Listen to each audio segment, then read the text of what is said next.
DOC, but they're walking the talk now also. They have wellness centers up to speed. They're now assigning veteran liaisons to those wellness centers in every state prison facility because they care. They care about our veterans, corrections officers, staff, and our incarcerated veterans.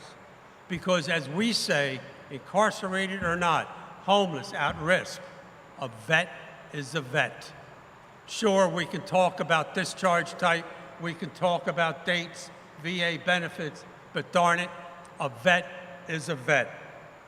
And any of you that are veterans or family members, that your veterans are not registered with the VA, get them to register today or with the VA as soon as possible. Myself, any of the VA team can help you, because the very important statistics that 2/3 of those 22 a day, 2/3 of the veteran suicides are not connected to the VA. Does that tell you something? It sure does. So if you need any of assistance to come out to you, DOC, we're going to be back. We're still here, back in your facilities, and we'll be glad to work with your wellness centers day in and day out. Thank you, and God bless.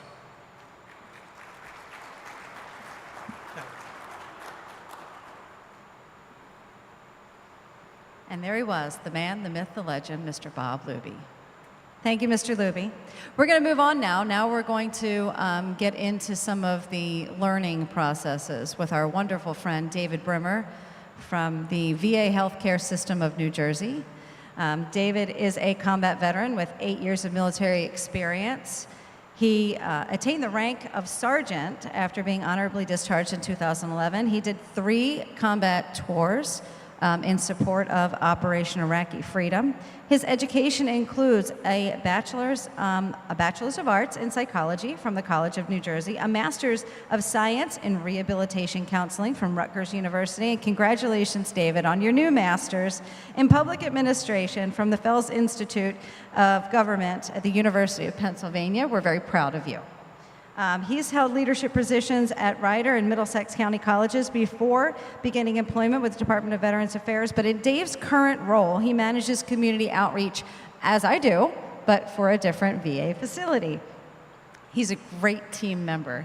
Even though we're not in the same VISN, we work very closely together, which is another wonderful thing about the VA outreach teams here in New Jersey. And those in the Philadelphia VA Medical Center, we're connecting veterans wherever they are. If a veteran comes to myself or comes to Dave and they're from someplace else, we're going to find the people to connect them to or the facility to send them to. We are not going to just say, sorry, not ours. We are going to make sure that we get that veteran connected. David is providing community opportunities and advocacy and education regarding veterans' benefits and services to anyone who requests in the area covering the 14 counties. Approximately 345,000 veterans. So without further ado, to talk about military culture, Mr. David Brimmer.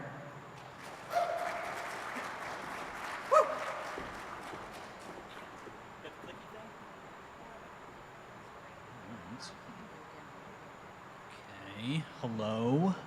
I'm sorry, camera guy, I'm going mobile. All right, so hi, for the select few folks in the audience who don't know me. Obviously, my name is Jackie, and no, I'm kidding. my name is Dave, and I'm going to talk to you about military culture. So this is the second time that I've done this particular presentation, and the first time I did it, I was asked to do a presentation on military culture, and I've done them before, and I'll be honest, they're boring. It's always boring, because it's, you know, hey, there are enlisted folks and officers and, you know, there's active duty and reserves and, like, we get that. Everybody gets that these days, you know. So I took a different direction with this presentation, and I hope that you appreciate the direction that I took here. So before I get started, I do need to acknowledge kind of where I got all these pictures from, because it is a fantastic picture set. And you'll see some of them throughout there. So this is called the Faces of Freedom Project. And there's a gentleman named John Haverstick who works out of Southern California. So all these people live in and around Southern California. But these are all the faces of real veterans. And I think that that's such a powerful thing. And he's a fantastic photographer. So let's get into it. So I'm going to talk to you about a few things today. And so we're going to talk a little bit about what military culture is perceived to be first, right? We're going to set a baseline. Then what we're going to do is talk about the realities of military culture. And I'm going to pull out a couple different characteristics of what I think kind of go across all of the six branches and all three different components in the military too, right? So we're going to pull some of those things out and talk a little bit more in depth about those things as well. So Hollywood drives our perception of what military culture is. If you aren't heavily involved with what it means to be in the military or serving veterans, or you have a close family member, or it's not a part of your everyday or every month life, right? Then the only real interaction you have is when something goes terribly, terribly wrong and makes the news, or what Hollywood tells you is reality. So for the title slide in this section, I picked my favorite Hollywood character, Lieutenant Colonel Bill Kilgore from Apocalypse Now. He's a Cav officer. I served in the cavalry. Of course, I was not alive during Vietnam, but he's a pretty dynamic character, a character nonetheless. So how are veterans portrayed in popular culture? Well, they're always portrayed in a few different ways. You can see up at the top the portrayal of Patton, right? That was a great movie. But he was portrayed as being, what? Arrogant, opinionated, overly opinionated, even cocky, right? Sometimes we're portrayed as being demanding and relentless, like Gunnery Sergeant Hartman, right? Intense. Or if you think about somebody like John Rambo there, deranged, right? Fixated, hyper-focused, maybe even broken, right? That's how veterans and service members are portrayed. This is a problem because that's not reality, but that's what's getting out there to the general public, right? This is a problem for a few reasons. It's a problem because it brings undue criticism upon people who don't deserve that level of criticism, period. Obviously, it helps to proliferate stereotypes. We know that. And it undermines people's genuine abilities, right? Good, genuine skill sets and moral values and things like that that you learn, that you live, right? That you take inside of you when you serve in the military. That's what these stereotypes do. They take those opportunities away from veterans. So we talk about what the realities are of military service. So if that's not the correct outlook, then what is the correct outlook? What is military culture? Well, the reality is that the world is not one-dimensional, right? We live in 3 dimensions, 4 if you count time. So it's complex, right? It's never guns, it's never just, guns and deployments and things blowing up and everybody's in infantry, somebody, that's not the case, right? That's not the case. It's way, way, way more dynamic than that, right? There's support folks, there's all sorts of people who serve 24/7 on active duty, people who serve, quote unquote, 1 weekend a month. We know that that's not true anymore, but, quote unquote, 1 weekend a month in the National Guard or the Reserve, right? So it's dynamic.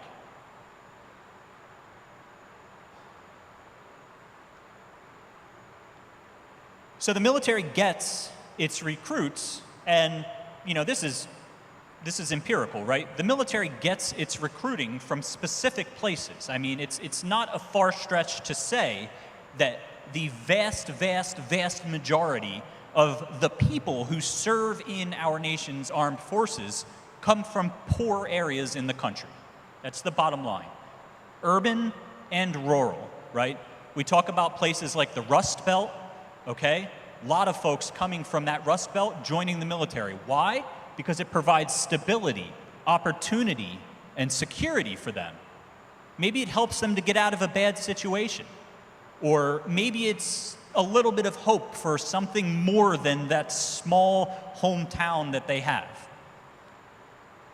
Recruits need something from the military, right? That's Recruiter 101, right? Recruits need something from the military. That's why they raise their right hand and say, I will join, okay?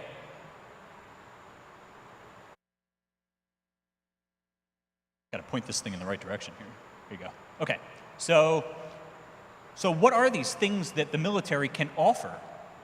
When we talk about stability, we talk about things that perhaps those poorer areas, both urban and rural, aren't providing them or aren't providing them well enough. A career path, right? Housing, healthcare. I think we'll all agree that housing and healthcare are pretty darn important. I'm not shy, obviously. So I'll tell you, I barely had housing growing up. I had no healthcare coverage for the entire time that before 18, nothing. It was all charity care, it was all, I hope you don't get sick. I had nothing. That's one of the main reasons why I chose to join the military. It was because it afforded me stability in my life. I wasn't making it into college at that point. I had a 1.56 GPA in high school, and it's because I never showed up, right? And I left myself in a situation where I don't have much more than that, but I do have this little fire inside of me that says, hey, Dave, you gotta do more, man. You gotta do more. And the military provided that for me, for sure. So they offered me that stability. They offered me opportunity, too. So I was a cavalry scout, and a lot of people will tell you that that's a combat MOS or a combat skill, and it doesn't directly translate to the civilian world, right? And it's true, it doesn't, right? There's no cavalry. There's no cavalry here, here at Brookdale or something like that, right? It doesn't. However, the people that I was exposed to, the situations that I was put in, the hard skill sets that I learned, and also the soft skill sets that I learned, how to be a good person, how to respect people, how to act with integrity, how to hold yourself with dignity. Those are the things that I took from being in the military, right?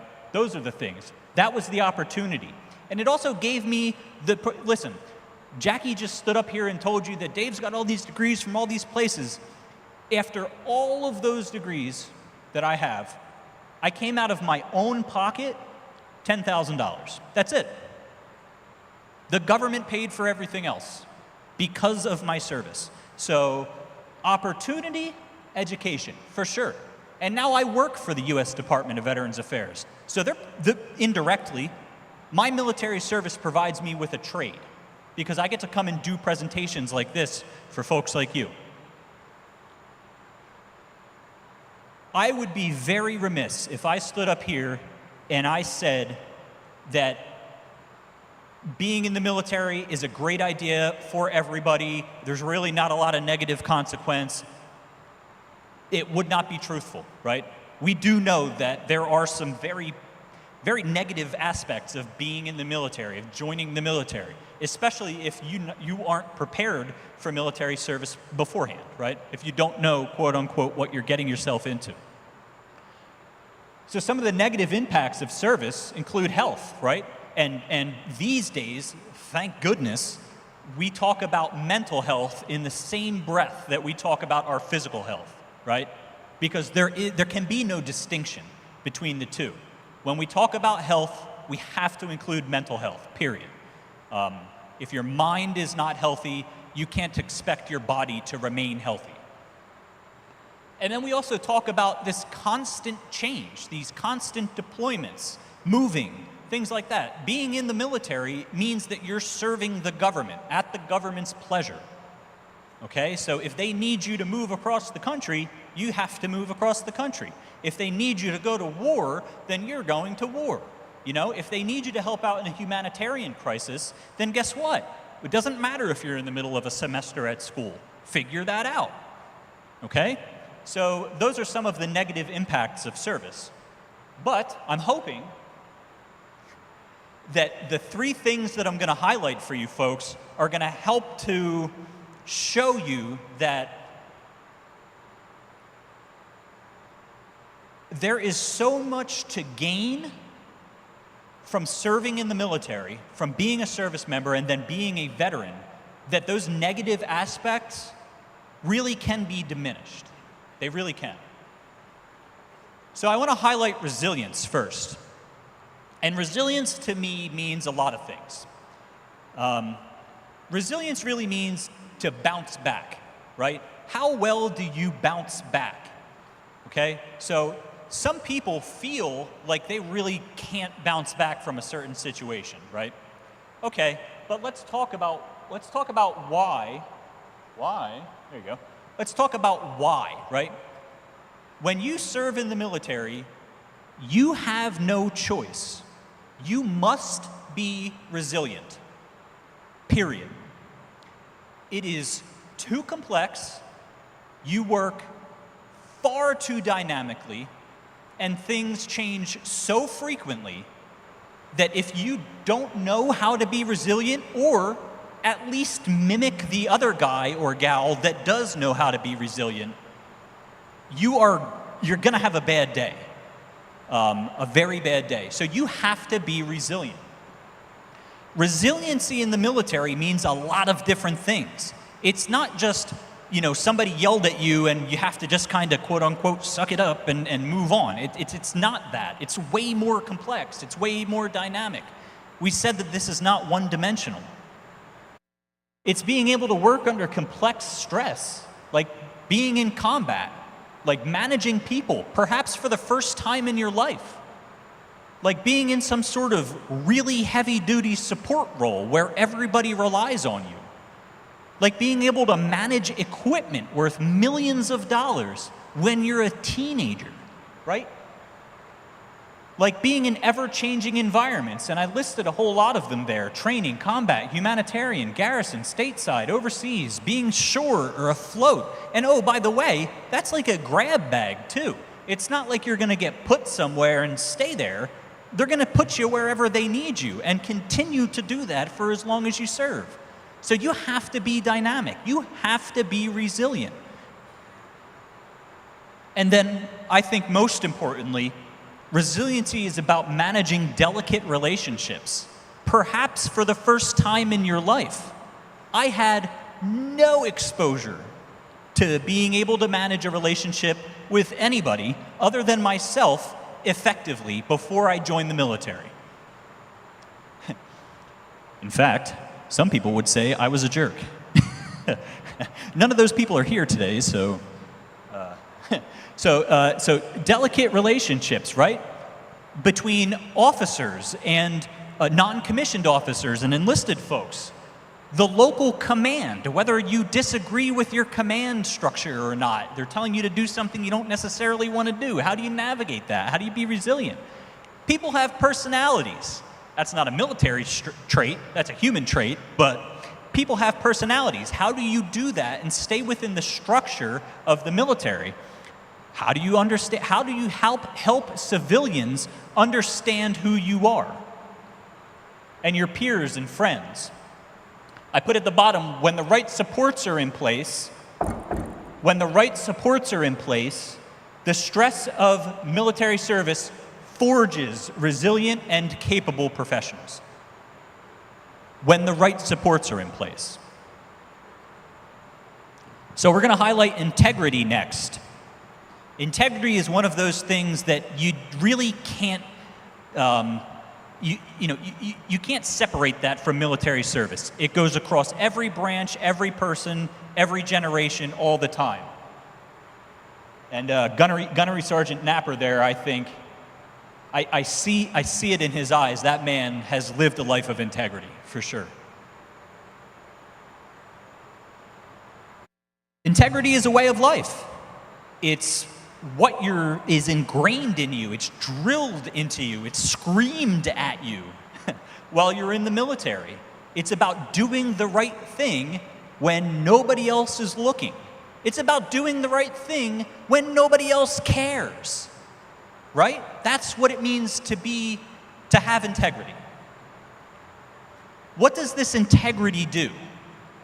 It helps you to build trust in yourself, most importantly, because a lot of these people who join the military are lacking one very, very important thing, and that's trust in themselves.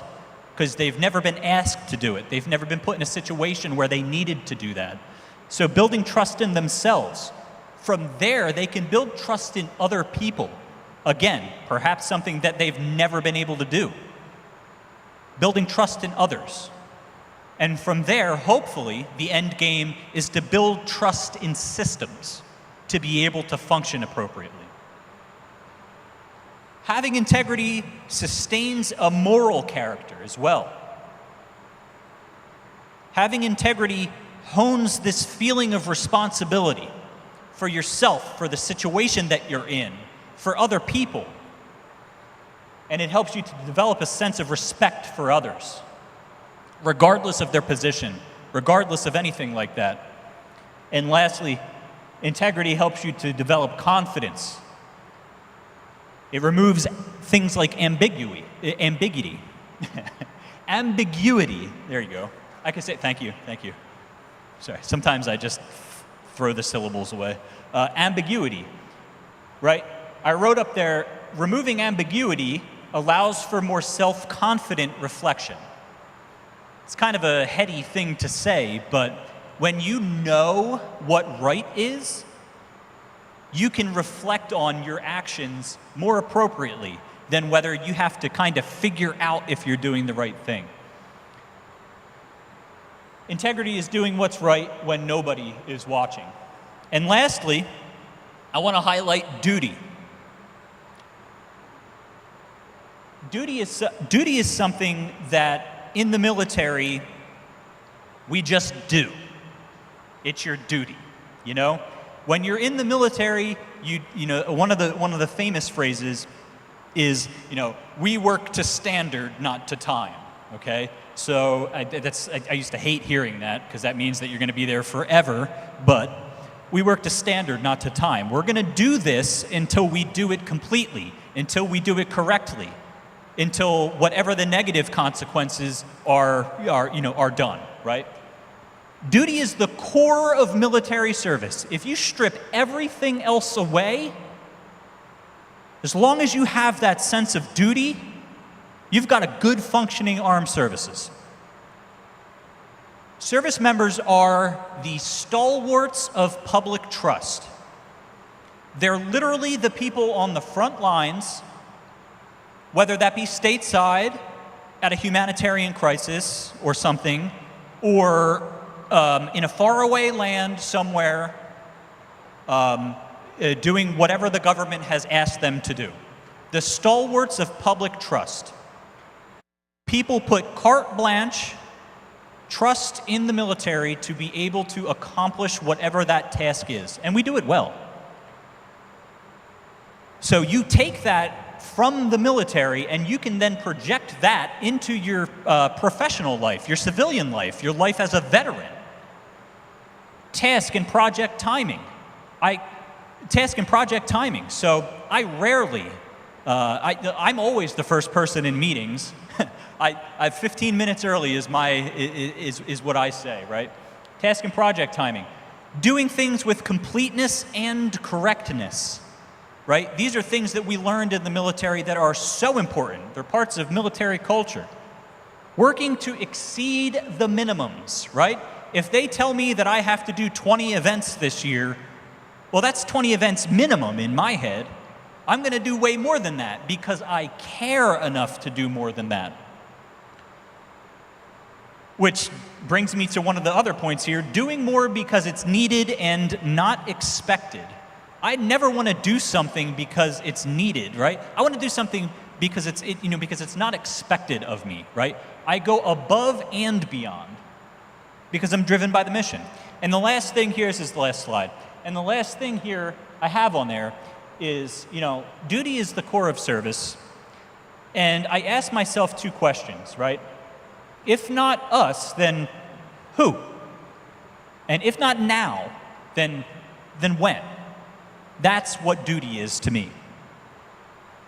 So again, this is the Faces of Freedom project by John Haverstick Studios. I encourage you to go take a look at the rest of that photo project. It is very moving. But I hope that this presentation on military culture was a little bit more dynamic than the general thing that you might have been expecting. I like doing it, so I'll be back up for questions later. Thank you.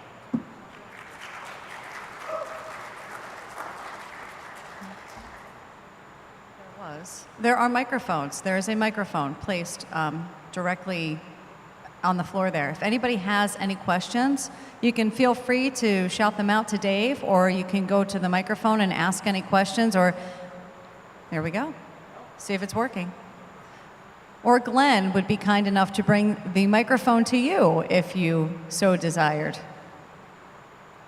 But that goes for any presentation. If you have a question, feel free to step up to the microphone or grab them after the fact if it's something more private. But thank you, David. It was wonderful. Very animated. Okay, moving right along, we're going to get to our next speaker. We have Detective Lucas Keto with us. He is from the Middlesex County Prosecutor's Office. He's working there currently and has been since 2014. Prior to that, he was with the Boston Transit Police from 2008 to 2014, and he is a United States Marine, because once Marine, always Marine, correct, sir? From 2000 to 2008. He is going to talk to you today about the wonderful Veterans Diversion Program here in New Jersey, also about engaging veterans in crisis, and a little bit about his own veteran experience.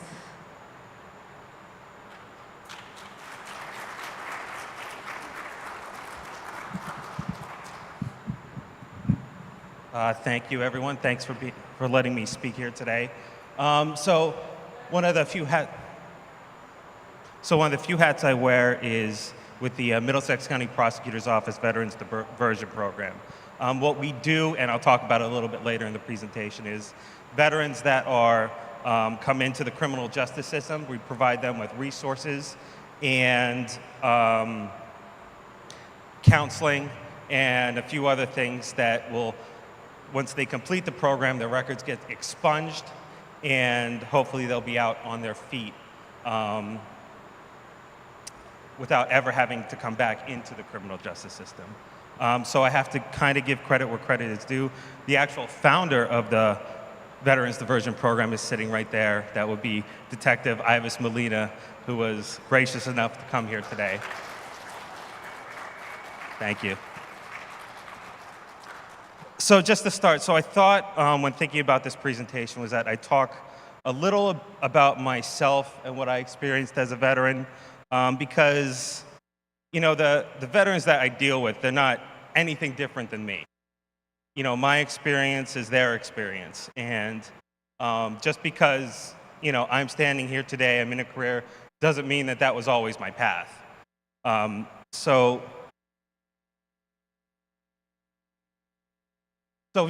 started in law enforcement in 2008 with the Boston Transit Police. I was in the patrol for most of my career. I was in the Detective Bureau too, but I think we've already heard enough about that. I spent 5 years active duty. I was an infantryman as well as part of my battalion's surveillance and target acquisition platoon, which was just a fancy word for our scout sniper platoon. I had a pretty heavy deployment ratio, so I was deployed a lot. I did tours in Iraq and Afghanistan, Kosovo, Africa, 2 to Afghanistan, 3 deployments to Iraq. I was actually part, if you don't know this, there was actually 2 battles of Fallujah. I was probably one of the few guys that were part of both because I'm just lucky, I guess. So, I was discharged from active duty in August 29th of 2005, and 2 days later, I started full-time college at Rider University. That was not the smartest decision I've ever made in my life, but I was full of myself. I thought I could handle anything. I had done multiple tours in Iraq. I felt the civilian world was going to be a piece of cake. I could do anything, anywhere, nothing could stop me. When I got into school, though, that's when kind of my problem started.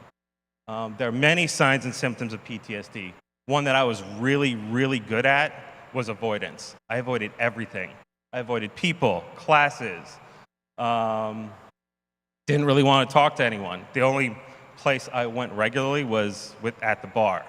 And for me, my day-to-day activity would be I would get up at noon, a little bit hungover, and then I would think about what classes I had to do, decide that I'd go get lunch at a local watering hole and stay there all day. And that, for me, was normal. I saw absolutely no problem with that. No one ever told me I probably shouldn't be doing it. I felt that, you know, that was an appropriate way for me to look at life, and that college would just kind of be handed to me. I was always on edge, always looking for a fight. There was not one thing that I would back down from. And so these were my first semester grades at Rider University. I had a whopping GPA of 0.0 with 3 Fs, a W, and an N. And I don't know what an N is, but I'm guessing it's not good. So this was a complete failure, but it was probably one of the best things that happened to me because I saw what I was doing and I knew something was wrong. Now, I don't know, veterans, the ones, you know, I work with directly with the VDP, and every single one I've encountered tend to be on a little bit on the stubborn side of things. We never want help. We don't feel like we deserve help for the most part, and we feel like our burdens are our burdens to bear and ours alone. And this was a reflection of that. So luckily for me, I saw this, and it really turned me around. I got back in school. I ended up that semester with like getting straight A's. I had like a 4.0 GPA after that because I had to redo all these classes.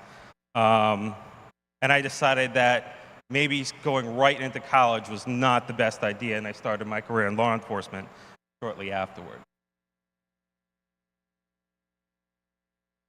So when it comes to dealing with veterans, these are some of the things that I've experienced at least one of these at some point in my life.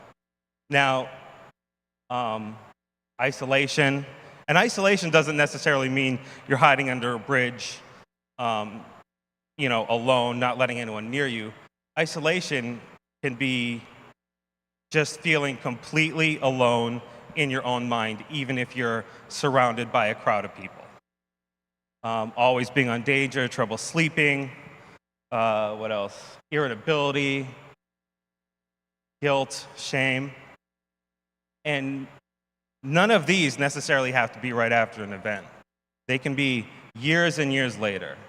You know, for me, I know Mr. Luby touched on that 2/3 of the veterans that commit suicide aren't enrolled in the VA.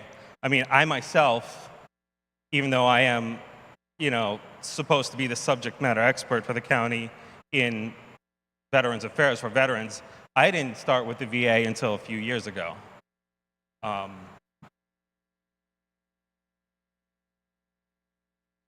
Now, since I'm talking, I get to talk about the Veterans Diversion Program. Again, founded by Detective Ivis Molina, who's sitting right over there. So about the program, we deal with veterans that have come into the criminal justice system with criminal charges, and they have to, sorry, let me skip that. So they have to apply for the program, and we get referrals through multiple different agencies, multiple different partners. We'll get them through local law enforcement, we'll get them through what is called e-courts, the court system, attorneys, or sometimes we'll just get a phone call. And we work with veterans whether they're in the criminal justice system or not. So our resources for the county are really there for everyone.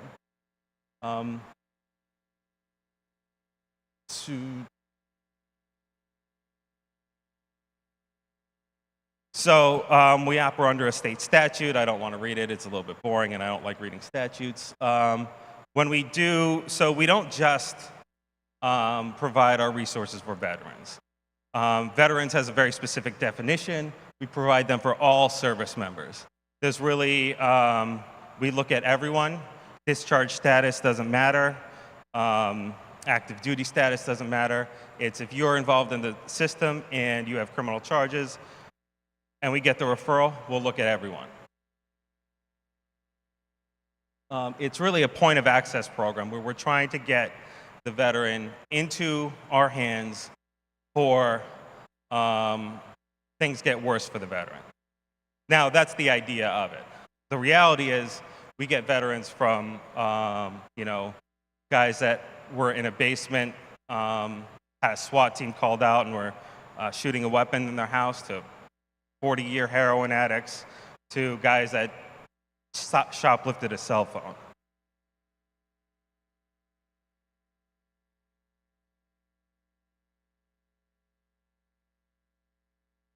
I kind of touched on a little bit about eligibility. I don't know if you guys can read that slide.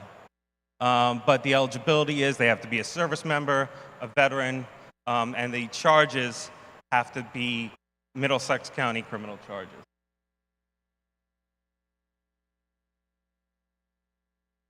So here is kind of what on paper it says are the eligible offenses. Usually disorderly persons offense, nonviolent criminal offenses, but even though that's what it says, we really look at everybody. We will go through our assessments and put any veteran in the program that we feel we could help, almost regardless of charges. Granted, we have limitations, but the statute gives us a lot of leeway into who we can put into the program. So on the law enforcement side of things, if you're a law enforcement here in Middlesex County, and I think statewide, you're supposed to check a box and let us know if there's a veteran in the system. Sometimes we get it through the complaint system. Sometimes we just get it through applications from the local PDs, jails, things like that. So this is kind of the process that we go to. I talked a little bit about it.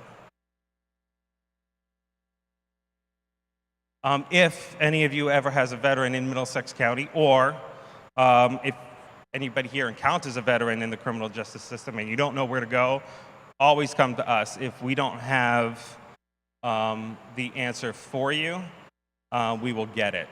So this is kind of our application process. Oh, Ivis is still on the PowerPoint. You guys can call Ivis, not me. So this is kind of our application process, and this should be similar no matter what county you're going to. Again, if you have any questions, whether it's in county or out, please feel free to contact. I'll have my contact information here in a sec. Contact me with any question. So let me, sorry, I kind of talked a little bit about this. So the backbone to our program is our mentors. Our mentors are assigned to each individual we have in the program, and they provide kind of a liaison support for that veteran in the program. The mentors are all volunteers, and they provide us with feedback. Sometimes the veteran wants to say stuff that, for me, being the guy with the handcuffs, they're not necessarily comfortable with. They'll tell their mentor, who will get to us. They attend court sessions, they testify in court, and they really are the only reason why our program exists, is because we have a group of dedicated mentors that help us out with our vets.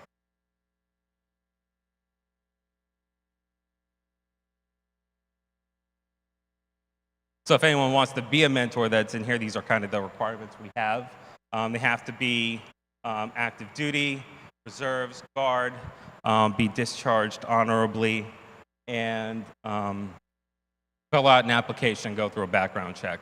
Other than that, we work really hard to make sure anybody that wants to be a mentor can be, because the more mentors we have, the more veterans we can put in the system, and the more veterans we can help. So again, some of the qualities we want in veterans are, engaging, supportive, tolerant, non-judgmental, and willing to work with veterans that not only have PTSD, traumatic incidences, but also suffer from alcohol or drug addiction. Again, a screening process, background check, I touched on that. If you have any questions, the general mailbox for us is mcpoveterans@co.middlesex.nj.us. If you don't want to write that down, this is all my contact information. If for some reason you have any questions about a veteran or need help assisting a veteran, whether it's in county, out of state, or wherever, if we don't have the answer, we will certainly do our best to get the answer for you.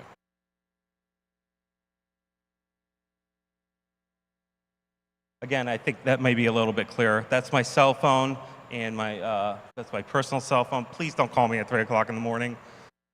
All right. That's all I have. Does anybody have any questions? Yes.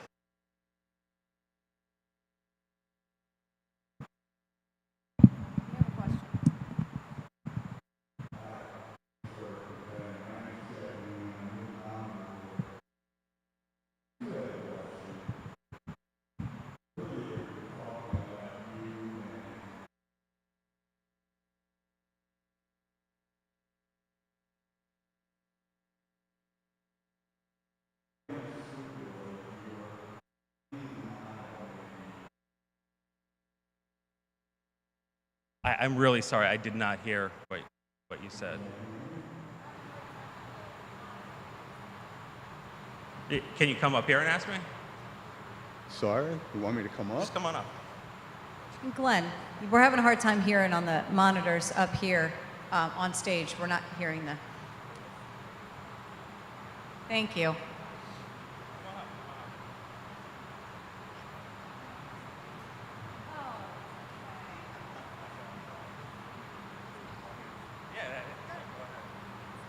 Okay, so what I was saying was Lucas was explaining his story initially. He failed, he got a 0.0 in school, and what I took out of it, he was kind of lost, disillusioned, and did not know anything that was going on at that point in his time. So I pinpoint denial, and I just want to know that from being in that position, in denial, and then radically accepting that you needed to seek help before you did all these great things. How did you do that? Because a lot of people, in my lived experience, because that's what I do, come from a place where they think their life is over.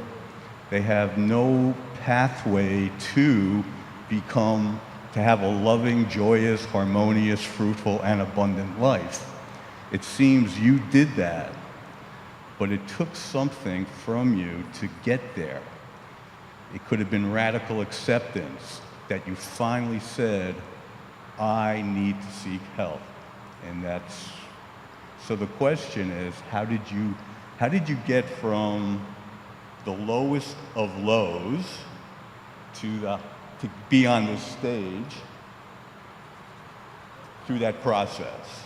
So I guess, for me personally, there was no real magic formula that I had. It was more,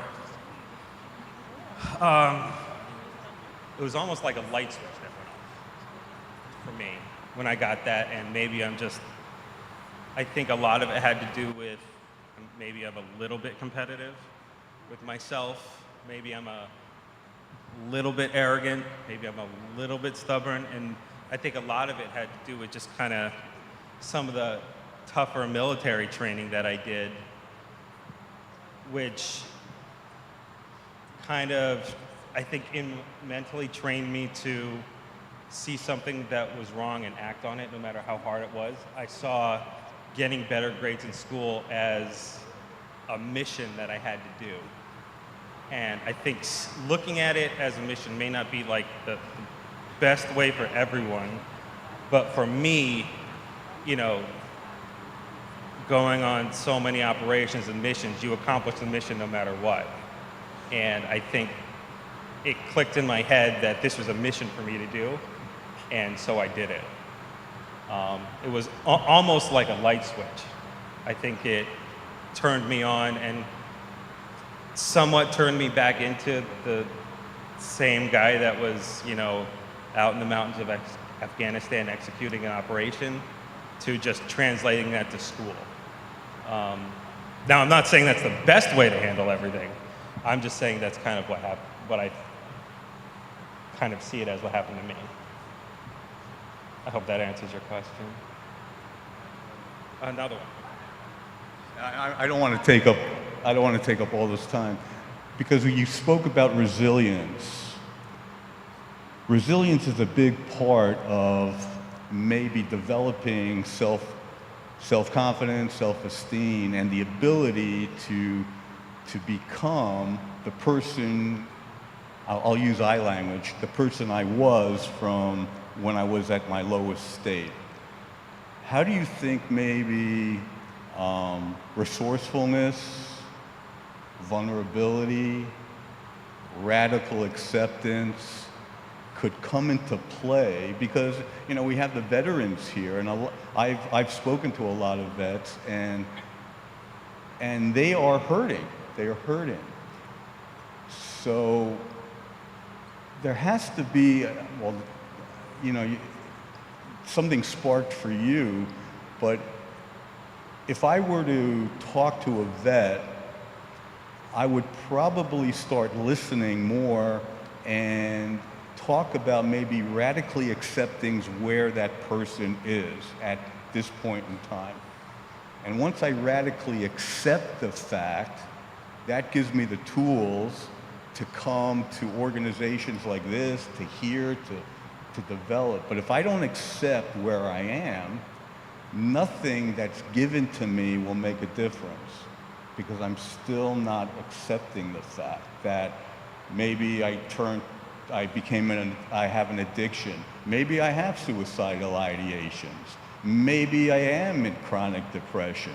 Maybe I am have anxiety, or, before I even was diagnosed by a doctor. But there's something something sparked you, which is great, but a lot of people may not have that belief system to understand that there is possibilities and opportunities even at the lowest of lows. So how would you maybe talk to these people here and say, something? So I think like veterans experience, like everything else, in this world that we're learning, kind of operates in a spectrum. And I'll try to answer quickly. Kind of operates in a spectrum. So, you'll get, and specifically in the VDP program, we get people that are at their lowest point. And part of what we do, or what we try to do, is give them every resource we can to bring them to their highest point. And, you know, we don't, it's a process. It's not overnight. It happens, you know, for some guys it'll happen in 6 months. Other guys, it'll take 3 years. Some of it is we just try to get people the tools they need to the best extent we can. So there's not one experience that's going to kind of mimic the others. And I think kind of like the best way, you know, I mean, one of the, I don't know if it's a benefit or not, when veterans come into the program, they don't have a choice. They have to be there. So they come to us and we grab onto them and we don't let them go until they're ready. So I think, you know, when it comes to like kind of the acceptance and the change, it really is going to depend on how much effort you're going to put into that one individual person. I think, you know, in our program, we're lucky as we can put a lot of effort into each person individually because we have a big screening process, so we don't have a lot of people in. But everybody's going to be different. I think part of the thing is you have to recognize that every single person is going to have a different experience, and you have to kind of cater to their needs individually and not think of, you know, there's no general way to handle a person. You have to treat them as an individual on their experience and bring the resources catered to them that they need. Yeah, hope that answers the question. Thank you. Anyone else have any questions for the detective? Okay, well, thank you very much. Wonderful presentation.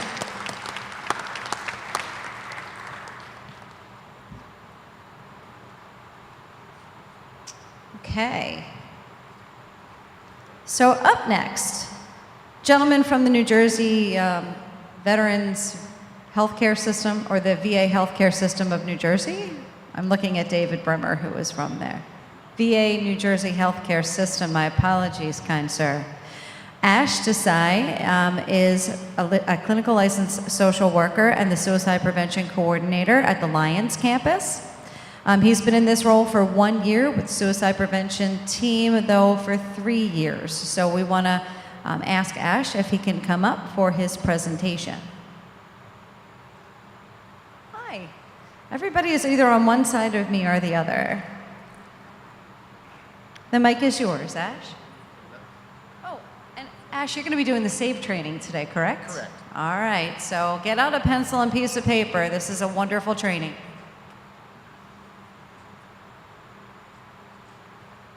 Good morning, everyone. My name is Ash Desai. I am the Suicide Prevention Coordinator at the Lions campus of the New Jersey VA. Today, what we're going to do is we're going to look at some statistics about suicide, and then we're going to do a SAVE training, which is sort of the VA's standardized approach to talking with veterans who are at risk for suicide.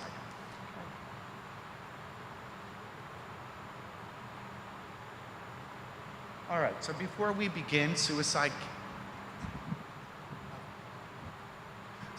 can be an intense topic for some people, so if you need to take a break, please do so. After my presentation, I have a table over there. If you need to talk, please come see me. I'll be happy to give you some time. All right, so here's a little bit of the overview of what we're going to do today.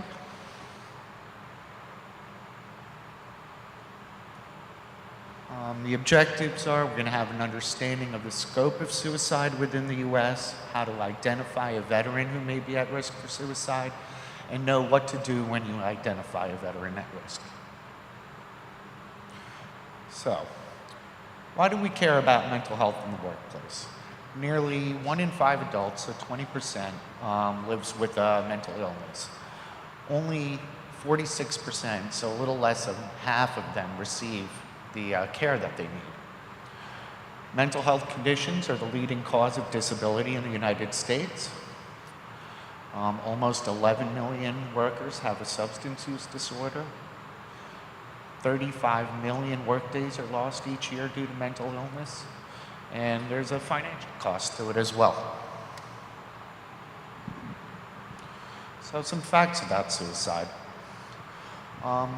This graph here looks at the rate of suicide in raw numbers between U.S. adults and veterans. So the veterans are on the bottom line, and you can see that line pretty much has stayed flat between 2001 and 2019, whereas the general rate count has gone up significantly. It is the 10th leading cause of death in the U.S. One fact I found very interesting was that one suicide typically impacts about 135 people directly. That's friends, co-workers, family, people they deal with in the community. Unfortunately, we don't have data past 2019, so we don't quite know yet how the pandemic has affected things. My suspicion is that the numbers may go up a little bit because of the added stress, not just because of the pandemic, but all the social issues that came along with it.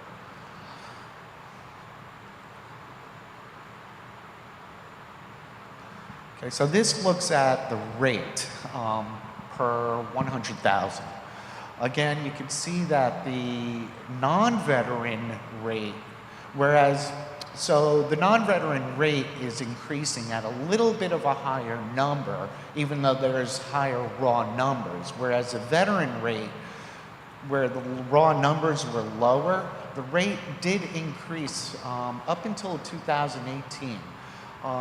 Promisingly, in 2018-2019, we saw a decrease in the suicide rate, both in veterans and in the general population. So there are some reasons for hope.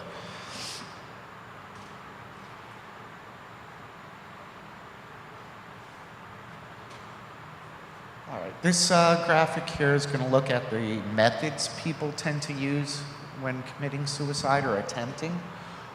What you'll find is that veterans in general tend to use firearms more often in an attempt.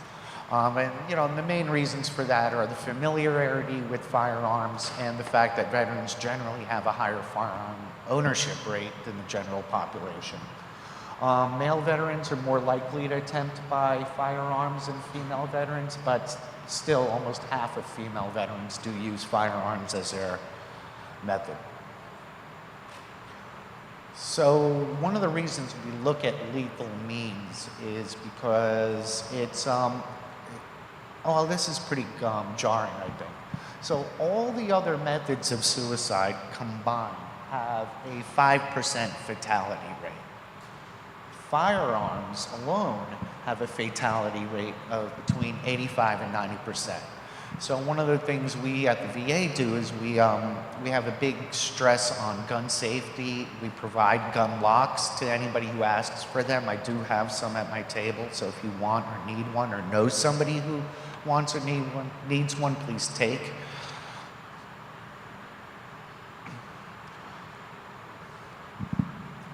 So when somebody has the thought to commit suicide, how long does it generally take them before they act on that thought?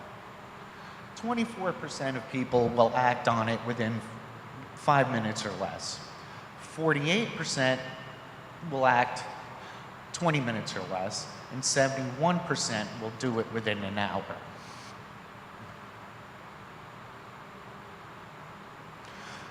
So what we want to do is focus on building time. Time can very much be our greatest ally in this situation. You want to give people a little bit of time maybe to reconsider what they're doing. And one of the things we do with gun locks is it gives us that time. So, instead of somebody just pulling out their gun and using it, now they got to get a key. Maybe they don't even have the key. Maybe a loved one has the key. They got to take the time to unload the firearm, they got to unlock the firearm, and then they have to load it. So we're building time where maybe somebody can intervene, or the person themselves may have a second thought or change their mind.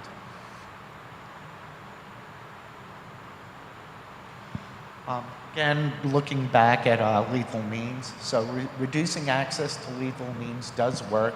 In addition to gun locks, we do have a limited number of medication lock boxes too. I don't have any with me, but if you're interested, let me know. I'll take your contact information and we can get one to you.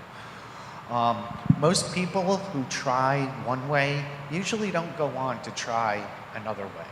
People tend to have their preferred method and stick with it. Again, many veterans do own a firearm, and restricting access increases the time between the impulse, so the thought and the feeling and the action. So suicide is preventable. I'm going to go through some common myths and realities here real quick. So the first one, people who talk about suicide are just seeking attention. Just by a show of hands, who thinks that's a fact? All right, and a myth? Yep.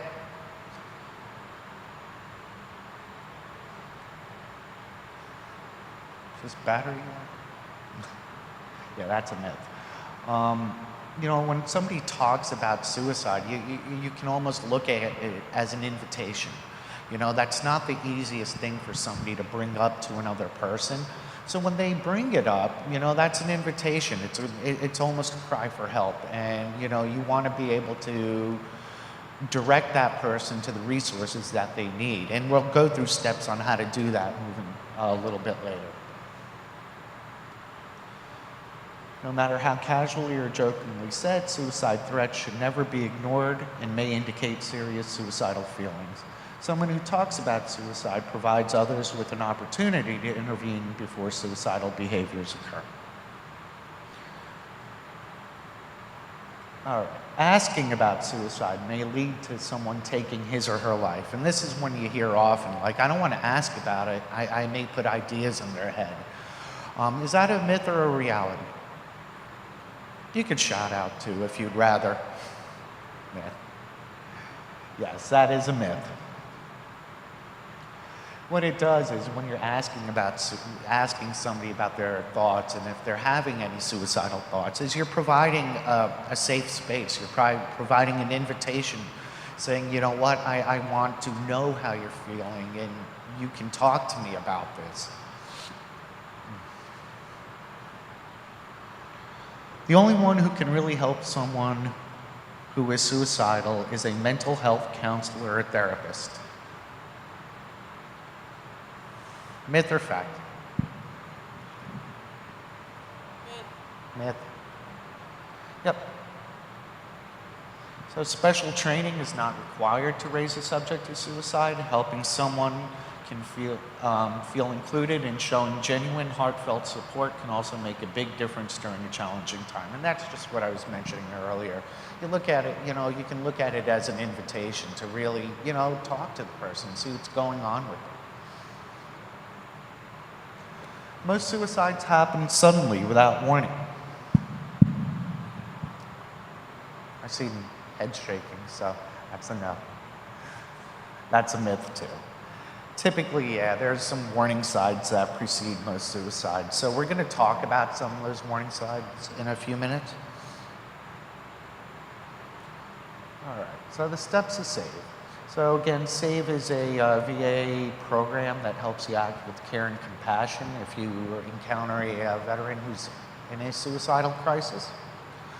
It's an acronym, and the S stands for signs of suicidal thinking that should be recognized. The A is ask the most important question of all. V is validating the veteran's experience. E is encouraging treatment and expedite getting help. So the signs of suicidal thinking. Learn to recognize these warning signs. Hopelessness, feeling like there's no way out.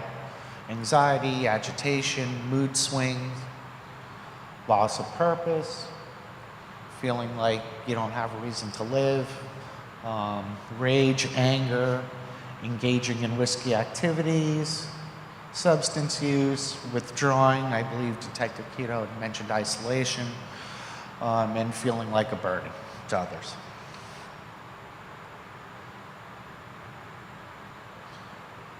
Some risk and protective factors for suicide. So some of the risk factors are prior suicide attempts, mental health issues, substance abuse, access to lethal means, recent loss, legal or financial challenges, relationship issues, unemployment and homelessness.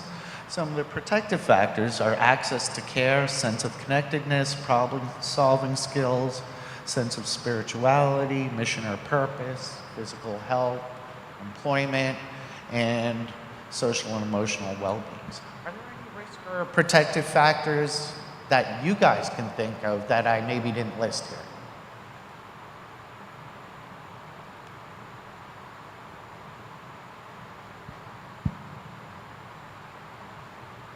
No? All right, so moving on. So the signs of suicidal thinking. Thinking about hurting. The presence of any of these signs, requires really immediate attention. Thinking about hurting or killing themselves, looking for ways to die, talking about death, dying, or suicide, self-destructive or risk-taking behavior, particularly when it involves weapons and substances. Any other signs? There's some other signs out there that, we didn't list here that you may.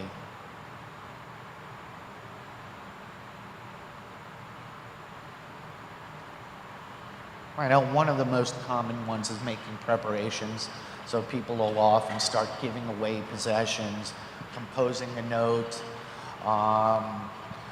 maybe making sure the life insurance is all in order, that sort of stuff. Asking the question. It's pretty simple. Are you thinking of killing yourself? And sometimes when you do want to ask a question, you want to ask it if you've heard warning signs or heard an invitation. You want to ask in a natural way that kind of flows with the conversation. So as a person's talking to you and you get a sense that things are going bad for them, that they're really stressed over things and they may be feeling hopeless, maybe kind of gently ask that question and see where they are. You don't want to ask the question in a way that looks like you're fishing for an answer. So you don't want to say, you're not thinking of killing yourself, are you? Because you're kind of leading the person with your question to give you a no answer. And you don't want to wait to ask the question until when the conversation's about to end. So, you're ending up your interaction with that person, and as you're parting ways, oh, by the way, are you thinking of killing yourself? That's really not the time you want to do that. All right, does anybody have any thoughts about asking that question to somebody? It makes you feel uncomfortable.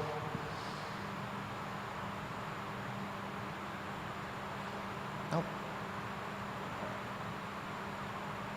So what we're going to do next is we're going to validate what the veteran says to us. So we're going to let them know that we hear them, right? We're going to let them know that we hear them, that we're here to support them, that we're not going to be judgmental, and we want to reassure them that there is help available, right? And that may not just be through the VA, that could be through community resources.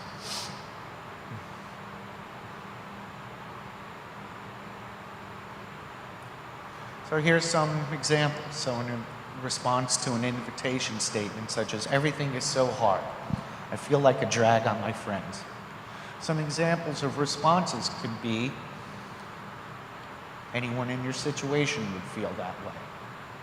Of course you're overwhelmed. You've been struggling with a lot. This would be a lot for anyone to handle. Not a validating statement is something like, everything's going to be okay, right? Because what you're kind of doing is you're dismissing their concerns at the moment, and you're minimizing it. So, you know what, it's okay, it's going to be okay, we don't need to talk about this. When you're talking with the veteran at risk, you want to remain calm, you want to listen more than you're talking, you don't want to give advice, you want to maintain eye contact,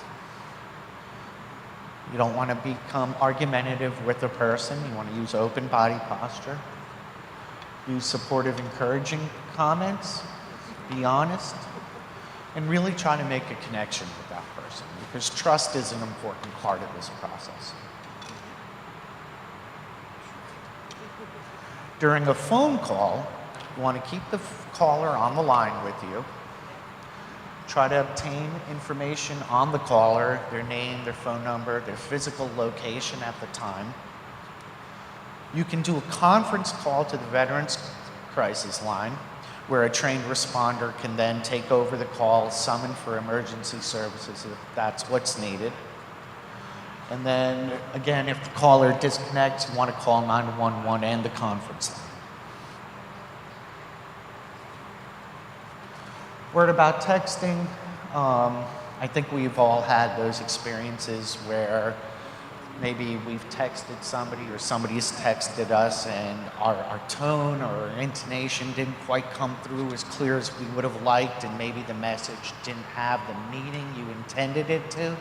You know, the same thing can happen with these these interactions via text. So you want to be really careful with how you're wording things, because a lot gets lost without that physical connection. And the E is encouraging treatment and expedite getting help. So what do you do if you think someone is suicidal? You don't keep it a secret, right? You want to go out, you want to get help from professionals. You don't leave that person alone. You try to get them help from either their doctor, an emergency room, call 911, or did I add another one? 911 or the VCL. And again, just reassure the person that help is available. Some safety considerations. If the veteran has a weapon, your safety matters too, so you want to get yourself out of that situation, call 911 and let the police handle that. Or if the veteran has already harmed themselves or someone else, immediately call 911. So a quick review. So the do's are, you want to validate the experience, you want to listen, you want to be supportive, you want to stay with the person or keep them on the phone, and you want to encourage and expedite getting help. The don'ts are, you don't want to agree to keep it a secret, you don't dare the person to go through it, or use guilt or threats to try and prevent suicide. Again, just reviewing the acronym. And here's some resources. So mental health, we have the VA have inpatient and out. Well, right now we don't have inpatient services. We should have them by the fall. We're doing a little renovation. But we have the full suite of outpatient mental health services. We have vet centers who are represented here.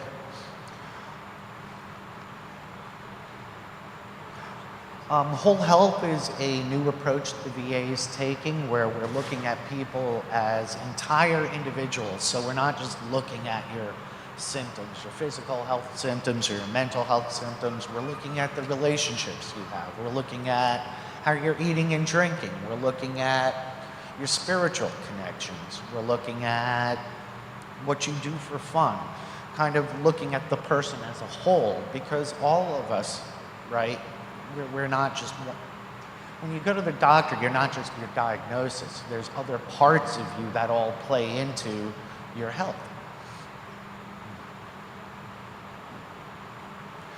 There's homeless services, PTSD services, some mobile apps that the VA provides.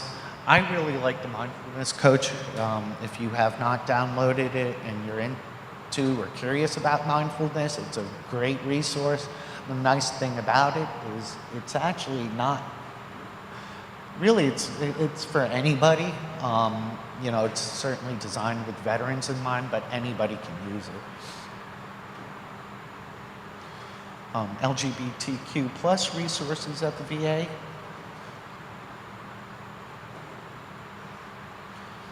Local suicide prevention coordinators. So there's me and Bradley, who's up at, I'm actually at Lyons. Bradley's at East Orange. We have the Wilmington VA.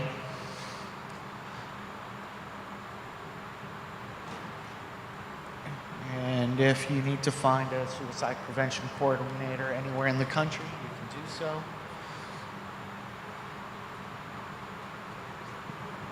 A couple more resources, and I think that's gonna wrap it up for me. Does anybody have any questions?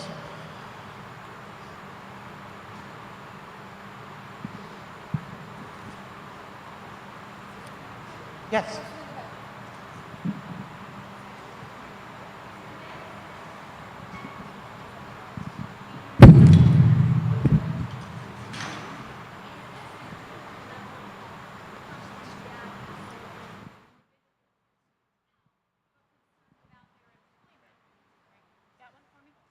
Can you hear me?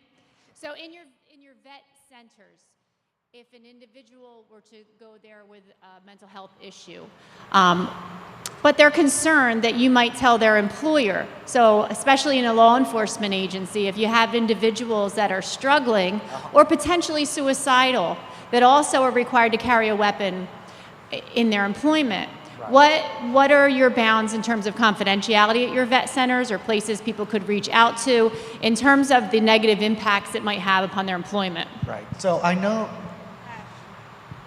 Okay, we'll take one. That's fine. So to just jump in for 1 second, clarity. So VA healthcare system, Ash, vet center, Jerry. So separate entities, although fall under VA, vet center, they're two separate entities. So we're inviting Jerry on up to talk about vet center.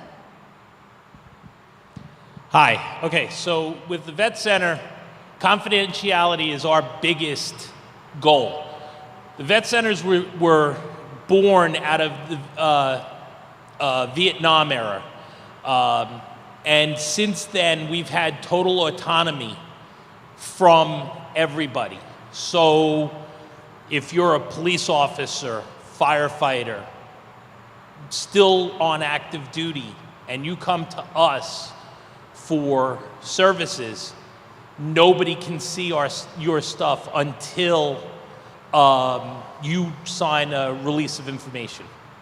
So it doesn't, not even big VA can see your notes as long as you're coming to a vet center.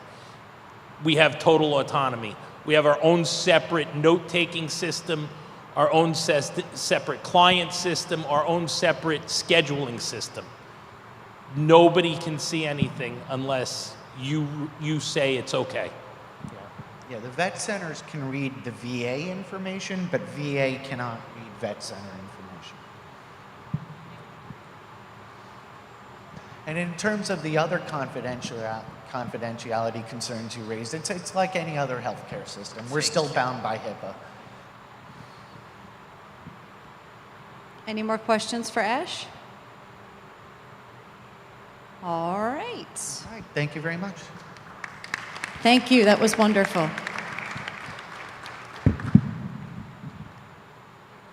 You taking one back, going to the other way? What's that? I said I didn't know what you were doing.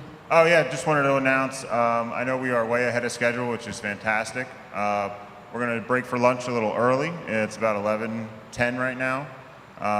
See everybody back here between 12:10 and 12:30. All right, lunch is in the back. Feel free. Bathrooms are around the corner there, or second floor up there. Thanks everyone. And I just want to thank the team back there that was putting the food together and that had the coffee earlier. So there is quite a great team here at Brookdale, and I thank you all for everything that you're doing.